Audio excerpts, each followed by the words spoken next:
Ce dimanche ne s'appelle pas dimanche des rameaux. Il s'appelle dimanche des rameaux et de la Passion. La note principale du dimanche des rameaux et de la Passion, c'est qu'on y lit deux évangiles. L'évangile des rameaux d'une part et l'évangile de la Passion d'autre part, qui, placés l'un en face de l'autre, révèlent le drame de la crucifixion à un degré insoupçonné.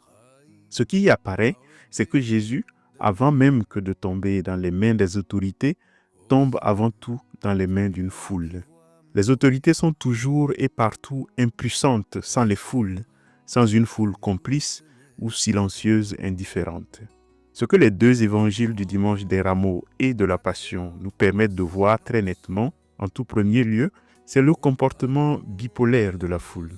C'est à cela même que sert leur juxtaposition. Dans l'évangile des rameaux, elle crie « Hosanna au roi » et dans l'évangile de la Passion, elle crie « Crucifie-le ». Une foule, ça s'est toujours comporté ainsi depuis la nuit des temps. Elle n'a jamais su dire que deux choses. Quand elle est contente, elle crie « Vive le roi, viva !» Et quand elle est mécontente, elle crie « Démission, démission, Macron, démission !» Elle passe de la forte espérance à la déception et le fait savoir très fort.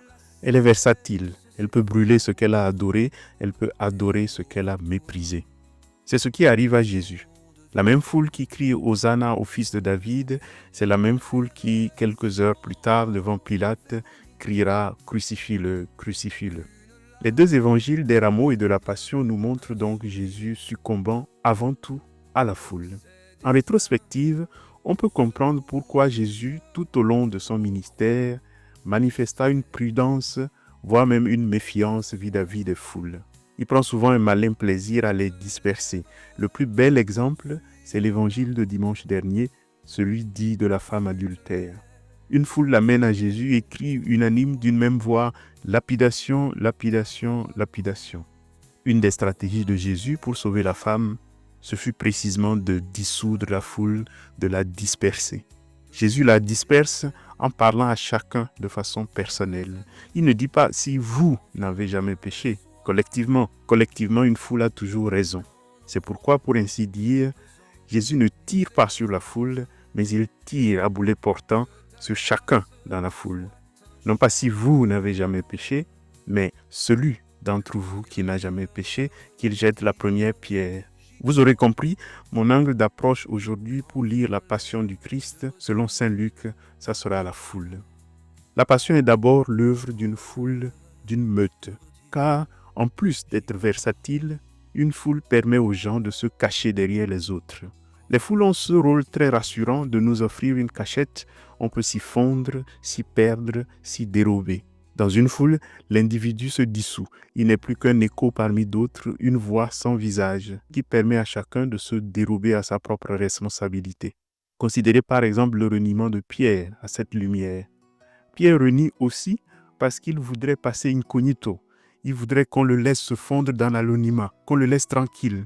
D'où sa résistance à être nommé, à être appelé par son nom propre encore et encore. La crucifixion est donc l'aboutissement d'une mécanique où chacun, soldat, juge, badaud, se cache derrière son rôle ou derrière la ferveur collective. Pilate s'abrite derrière la loi, la foule derrière son unanimité factice, et même les larrons crucifiés initialement répètent les insultes de la foule. La foule est un refuge pour celui qui craint d'être nommé, reconnu, interpellé. En la dispersant si souvent, Jésus arrache les masques de l'anonymat. Dans l'exemple précédent, il ne s'agit pas seulement de sauver la femme adultère, mais de révéler à chaque personne qu'elle ne peut plus se cacher derrière le « on » impersonnel, le « tous » rassurant. La philosophe Hannah Arendt appelait ça la banalité du mal, le fait de s'abriter derrière les autres ou derrière ses fonctions pour se fermer les yeux sur ses propres responsabilités. La stratégie du Christ est d'appeler chacun par son nom, de le forcer à sortir de l'anonymat pour redevenir une voix singulière, un homme debout. Disperser les foules est une façon pour lui, littéralement, de nous sauver. C'est sa façon de faire que nous ne soyons pas des moutons de Panurge qui se précipitent tous dans la falaise en chantant joyeusement le même refrain. Disperser la foule est une façon pour le Christ de pouvoir enfin s'adresser à chacun, d'atteindre son cœur à lui et de lui adresser la parole qui sauve pour qu'il soit en mesure de l'entendre sans être pour cela empêché par un brouhaha de foule. Mais voilà, aujourd'hui, une semaine après l'extraordinaire dispersion de la foule autour de la femme adultère, la stratégie semble ne pas marcher. Le pire, c'est que le Christ ne semble même pas essayer. Aujourd'hui, la foule a raison de lui. Il est pire que lapidé, il est crucifié. Et il laisse faire. Une question intéressante serait de demander pourquoi. Et c'est ici qu'il faut prêter attention aux détails et aux particularités de la passion selon saint Luc. Car si l'essentiel est commun à tous les évangélistes, certains détails leur sont propres et Luc en particulier. La première chose, c'est que Jésus laisse faire la foule, mais celle-ci finit quand même par se disperser toute seule, un peu sous la force de sa propre pesanteur.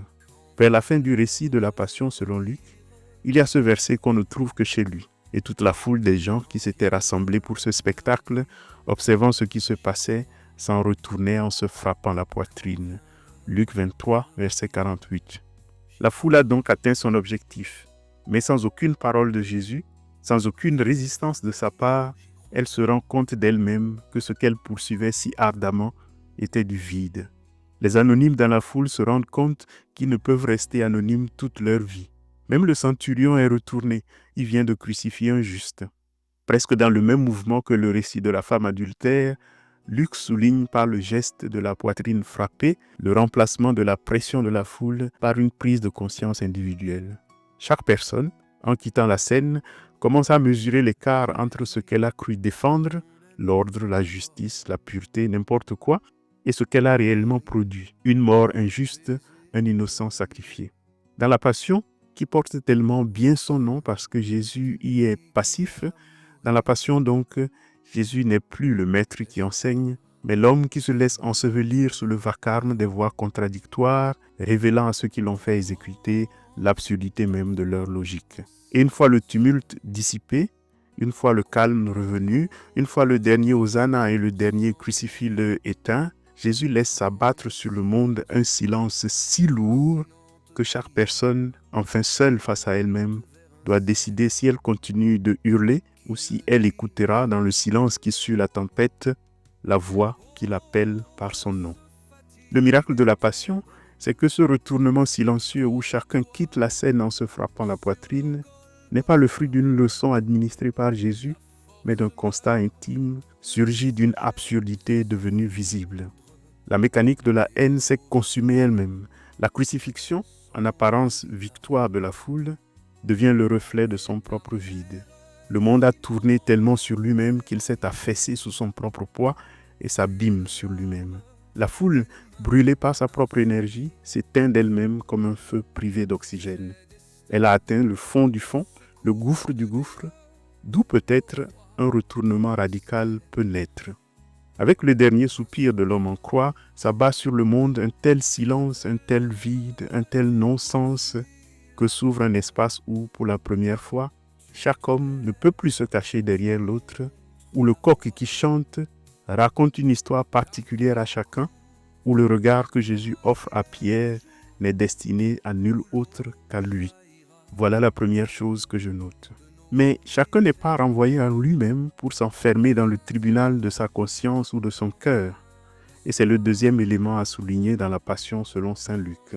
Car le récit de la Passion chez Luc est aussi, de façon extraordinaire, l'affaire d'une autre forme de solidarité, d'une forme de solidarité nouvelle qui naît entre les hommes.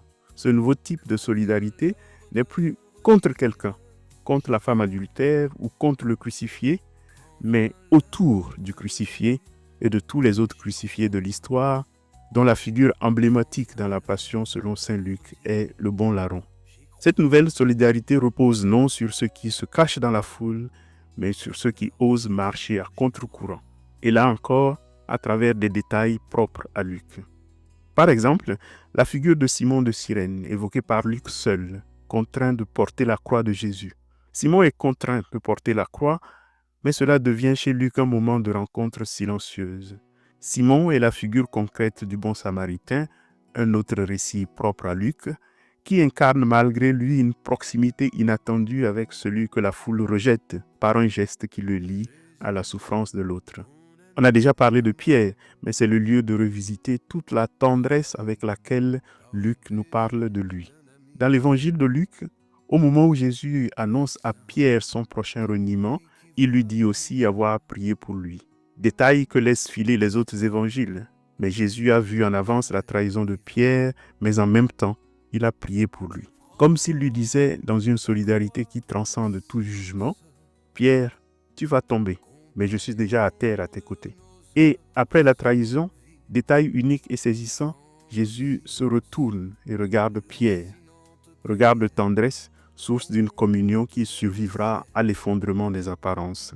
Sans compter que chez Luc, Jésus va jusqu'à s'identifier à la faiblesse de ses bourreaux dans une prière que j'ai commentée ici à une autre occasion. « Père, pardonne-leur, car ils ne savent pas ce qu'ils font. » Témoignant d'une solidarité à venir avec ceux qui participent aujourd'hui à l'injustice. Enfin, détail où culminent tous les autres, la promesse au larron crucifié à ses côtés. « Aujourd'hui, tu seras avec moi dans le paradis. » Cette promesse achève de dessiner cette nouvelle fraternité, la fraternité à venir, la fraternité qui naît quand la foule a été dispersée. Alors que la foule exigeait la mort des impurs, Jésus intègre un condamné, un hors-la-loi, dans l'intimité du salut. Du larron, saint Augustin disait qu'il a tout volé et qu'il a même volé le paradis. Mais le fait, c'est que le larron, en admettant sa faute et en s'adressant directement à Jésus, incarne cette individualité sortie de la foule et revenue à elle-même. Le premier larron, en effet, répète ce que dit la foule. Le bon larron se sort de la foule, refuse de faire le perroquet et devient capable d'une parole qui vient d'ailleurs que du discours convenu. Ainsi, la passion selon saint Luc ne se termine pas sur l'échec de la foule seulement, mais sur l'émergence d'une communauté invisible, d'une communauté à venir tissée dans les interstices du drame. Le récit de Luc suggère ainsi que la crucifixion, en dispersant la foule, fait naître une autre manière d'être ensemble. Non plus dans le consensus écrasant, mais dans la reconnaissance de la dignité de chaque parcours brisé, de chaque crucifié, de chaque rejeté. La vraie résurrection commence peut-être là, en attendant le triomphe sur la mort, dans ces minuscules résurrections quotidiennes où des êtres autrefois aliénés par le groupe osent se tenir debout, seuls et pourtant liés dans la lumière consciente de leur vérité retrouvée, pour une solidarité tissée dans l'épreuve partagée.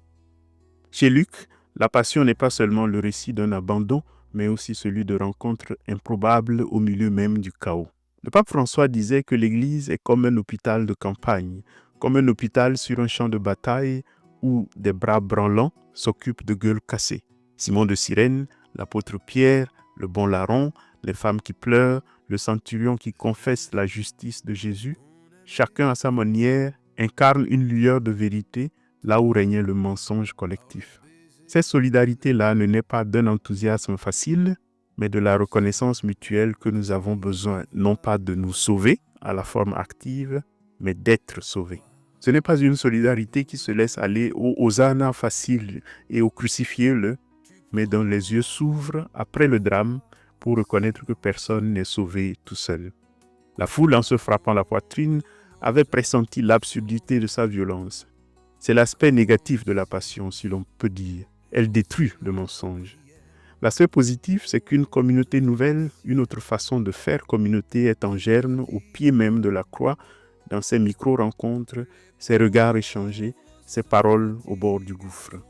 Du chaos de la croix, où règne la rage, la violence, la trahison, le reniement, naît donc déjà l'espérance d'une façon d'être ensemble, d'où viendra la paix. Et c'est ici que surgit peut-être ce qui m'apparaît comme le détail le plus intéressant de la Passion selon saint Luc. Ces petits clins d'œil au récit de la Nativité. Car oui, il y a des harmoniques entre le récit de la Passion chez Luc et, tenez-vous bien, son récit de Noël. Dans le récit de la Passion, Jésus rentre donc à Jérusalem au dos d'un âne, accueilli par une foule en liesse. Il est salué par la foule comme un fils de David. Hosanna au fils de David, béni soit celui qui vient au nom du Seigneur, Hosanna au plus haut des cieux. Seulement, Luc, après ces paroles que je viens de dire, n'a pu s'empêcher de leur ajouter les deux exclamations suivantes, paix dans le ciel et gloire au plus haut des cieux. Et je n'ai pas besoin de vous dire que ce sont les mêmes paroles que chantent les anges quand ils annoncent aux bergers la naissance du Christ, le fils de David. Mêmes paroles Non, pas tout à fait. À la naissance, les anges chantent paix sur la terre aux hommes qui l'aiment. La paix descend donc vers la terre. À la mort, le peuple chante paix dans le ciel. La paix remonte au ciel.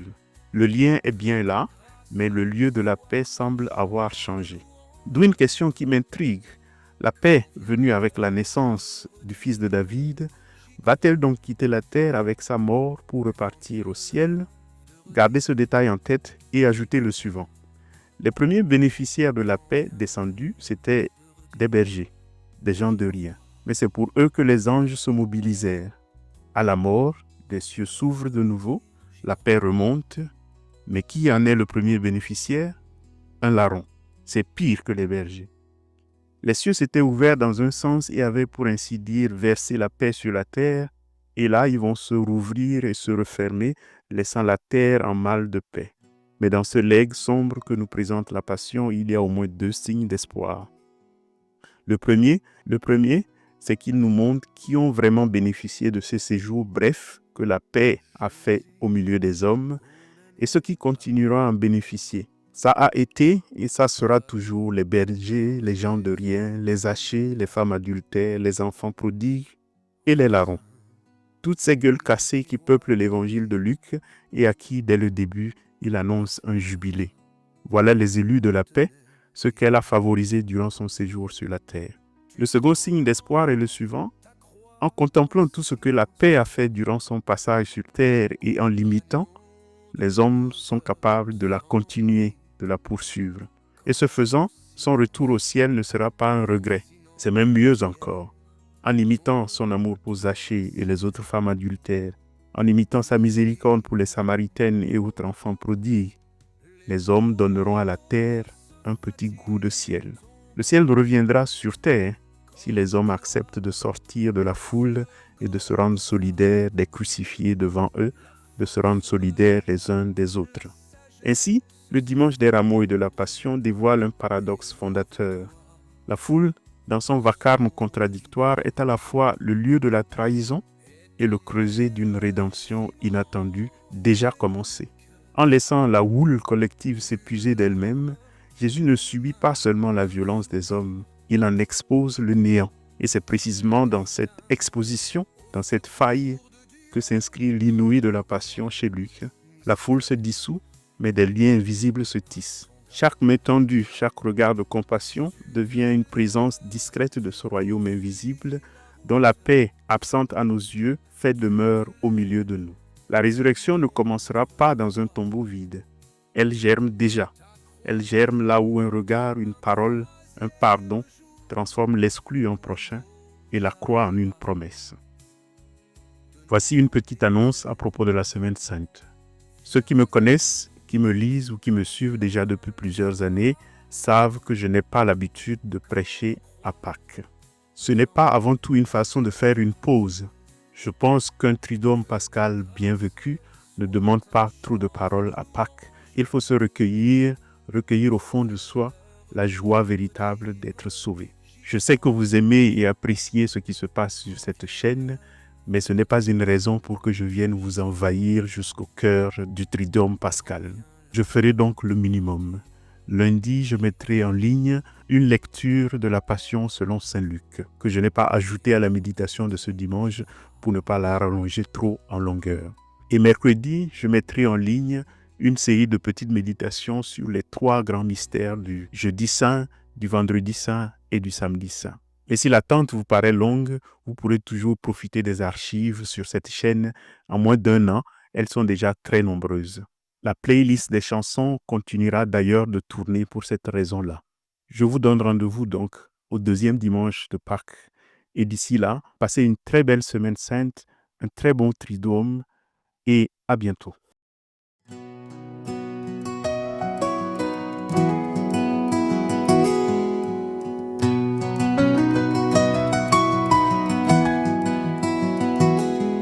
Jésus, condamné à mort,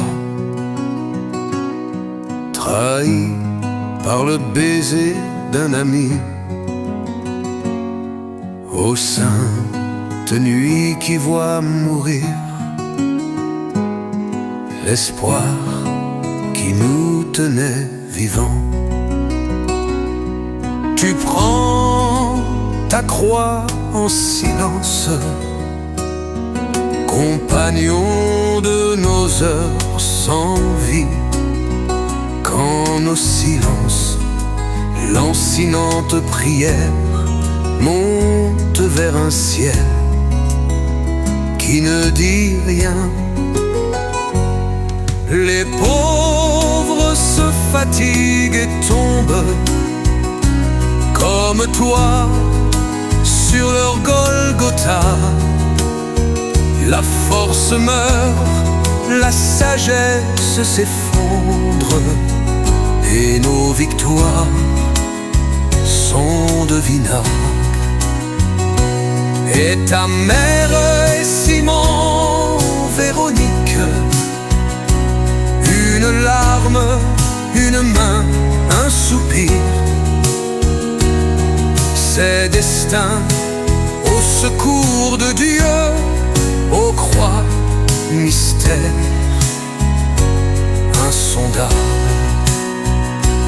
Tu te lèves, tu poursuis la route, tu te lèves, tu montres la voie.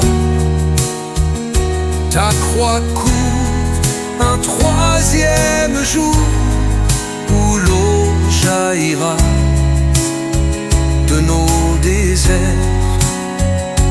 Viens à nous quand vient le soir, quand nos croix pesant nous écrasent. Que ta grâce soit un chant de louange quand vient l'heure de redire j'y crois. Quand vient l'heure de redire